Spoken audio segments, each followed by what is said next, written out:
कोल्हापुरात कोट्यावधी रुपयांची उलाढाल होत असलेल्या गुजरीत अधूनमधून चोऱ्या, भुरट्या चोऱ्या, दरोडा अशा घटना घडत असतात। कोल्हापुरात महालक्ष्मी परिसरात असलेल्या गुजरी येथे सोने चांदी व्यवसाय अनेक वर्षापासून सुरू आहे।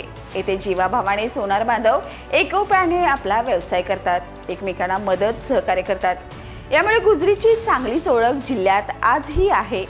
पण आज महाराष्ट्रात नव्हे ते कोल्हापूरमध्ये घडत आहे।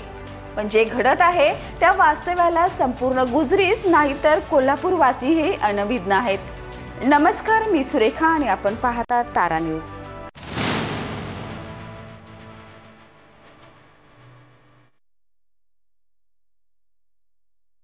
गुजरीत वास्तव करून राहणारे कुलदीप गायकवाड यांनी पश्चिम बंगाली असोसिएशनची स्थापना केली। यात अनेकांच्या गरजा भागवण्यासाठी बिशी, टक्केवारीची देवघेण, व्हिडिओ गेम आदी आयोजित करण्यात येतात। यातून अनेक जण कंगाल झाले आहेत, काहींनी आपली मालमत्ताही घाणवत ठेवावी लागली आहे। पश्चिम बंगाल येथून सुमारे 3000 कारागीर कोल्हापुरात वास्तव्य करून आहेत। ते सोन्याच्या दागिन्यावर नक्षीकाम, जोडकाम करणे आदी कामासाठी येऊन वास्तव्य करतात। येथील व्यापाऱ्यांबरोबर चांगले घनिष्ठ संबंध निर्माण करतात। चांगले काम करत असल्याने येथील व्यावसायिक या लोकांकडे आपले सोने नक्षीकाम घडणावळीसाठी देतात। चांगले काम करून बंगाली आपला विश्वास संपादन करतात व मोठ्या छोट्या सोनाराकडून आलेले सोने घेऊन रात्रीत पसार होतात। गेल्या 4 वर्षात 25 किलो सोने चोरट्यांनी गायब केला आहे। तसेच महिनाकाठी कलकत्ता येथे जाऊन मुख्य मूर्खा आपला वाटा आणत असल्याचं काहींनी सांगितलंय। यामुळे गुजरीत एकच खळबळ उडते।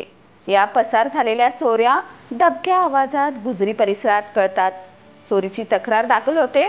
पोलीस आपली यंत्रणा राबवून काही सापडते का ते पाहते, पण गेलेला मुद्देमाल एवज कधीच परत मिळत नाही।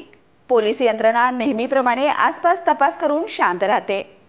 काही जण या यंत्रणेला शांत करण्यासाठी त्यांचे हात ओले करतात।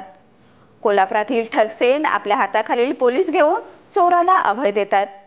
काही वर्षांनी चोर पुन्हा कोल्हापुरात दाखल होतो, पुन्हा तेच काम, तशीच चोरी होते।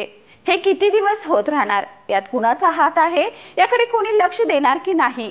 येथील व्यापाऱ्यांना अशा चोरांना सामोरं किती दिवस जावं लागणार आहे असं व्यापाऱ्यातून बोललं जात आहे।